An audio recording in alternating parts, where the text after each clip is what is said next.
है कि we should have love for our country, our patriotic song, our people, है ना? In India we are living in multilingual society. There are different types of castes. तो इसलिए बहुत सारी यहाँ है ऐसे डिसइंटीग्रेटिंग फोर्सेस हैं कि जो हमारी इस नेशनल इंटीग्रेशन को ख़त्म करते हैं on the basis of language, on the basis of caste. Different types of political parties are using our emotions. आपने कभी सुना है कि जब कभी इलेक्शन होता है तो कोई एक गाय को मार के मंदिर के सामने रख देता है. Politicians use the emotions and sentiments of people. सही है. नहीं तो हर एक इंसान एक है. We all are equal. हम यहाँ रह रहे हैं तो हमें ये बैरियर नहीं रखना है बिटवीन. हमें एक गल्फ क्रिएट हुआ है यहाँ due to this languages, due to this castes. ये कास्टिज्म हमने खुद बनाया है. All people are equal in all religion, but we have made this casteism. ये हमारी रूट्स में we are living in a close type of society. इतनी सारी मतलब इतनी सारी चेंजेस आ गए, मॉडर्नाइजेशन आ गया, मगर हम अब भी वही हैं. वी आर यूजिंग कास्टिज्म, है ना? We are using the power is used for only vested interests. तो ये हमें पता नहीं चल रहा है कि ये हमारे साथ अमीर लोग क्या कर रहे हैं. अमीर लोग पॉलिटिशियंस, नहीं तो प्लेटो ने कहा था कि वही रूल कर सकते हैं वर्ल्ड को पॉलिटिशियन जो फिलोसोफर्स हों, जिनको अपना सेल्फिश मोटिव कुछ नहीं हो. मगर जो हमारी जो आज की एज है, मुझे लगता है आप नई जनरेशन हो, आपको अपने मतलब दिल से बयास निकालना है कि बड़ा कौन है, छोटा कौन है. लैंग्वेज के बेसिस पर हम नफरत, इसे गल्फ क्रिएट होगा.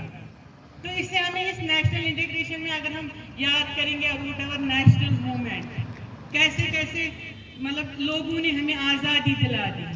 उसमें बहुत सारे भगत सिंह, महात्मा गांधी, बहुत सारे मुस्लिम रूलर्स भी थे. उन्होंने हमें याद करना है हिस्टोरिकल पॉइंट ऑफ व्यू से कि हम किस मुश्किल से हमें ये आज़ादी मिली है. तो इसीलिए हमें नेशनल हीरोज़ को याद करना है. उन्होंने कैसे कुर्बानी हमारे लिए दी. तो हमारे लिए आज है फ्रीडम, मगर हम इस फ्रीडम को हमें यूज़ नहीं करना है कि हम कहेंगे कौन बड़ा है कौन छोटा है. मेरी नज़र से छोटा बड़ा कोई नहीं है. ऑल आर इक्वल, है ना? महात्मा गांधी ने कहा था, हरिजन नाम दिया था शूद्रास का, सन ऑफ गॉड. कोई छोटा बड़ा नहीं है. हमने खुद ही इसको बनाया. अगर इसको सोशियोलॉजिकल पॉइंट ऑफ व्यू से बोलेंगे वो बड़ा है ये छोटा है. टू रूल, है ना? ये बहुत सारे लोग अगर इसमें देखेंगे तो आपकी हमें ऐसे तक या पेंटिंग तक नहीं रखना है कि हम फोटोग्राफी करेंगे. आपको पहले समझना है what is national integration. We should be emotionally integrated. हमें आपस में वो गल्फ क्रिएट नहीं करना है, हेट्रेड क्रिएट नहीं करना है. हमें क्यों असेंबली का मतलब क्या है? हम क्यों यहाँ सुबह असेंबल होते हैं?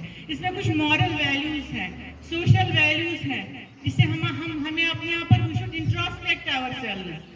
ये हमें एक ही लाइन में खड़ा कर देता है. और हमारे आपको पता है पुराने ज़माने में गुरुकुला सिस्टम ऑफ एजुकेशन में गुरु को कंसिडर करते थे गॉड.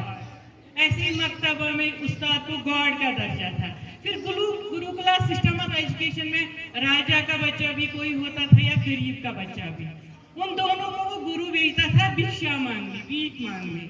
आपने देखा होगा ड्रामाओं में, पढ़ते तो आप कम हो, वो भिक्षा मांगने जाते थे. पता है उसके पीछे क्या लॉजिक था?